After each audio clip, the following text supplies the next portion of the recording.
Yan o. Kung nakikita nyo mga kabantol, medyo malaki-laki na yung nahuli natin, yung pangalawang huli. Ayan mga kabantol.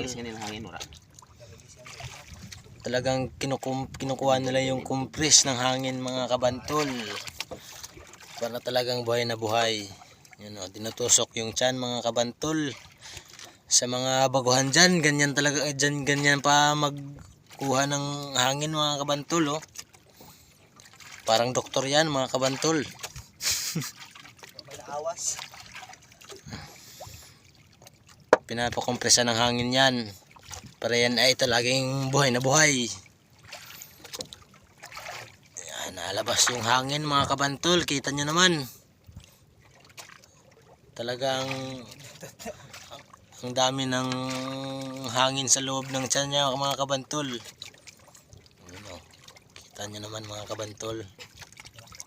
Ayun. Mga kabantol.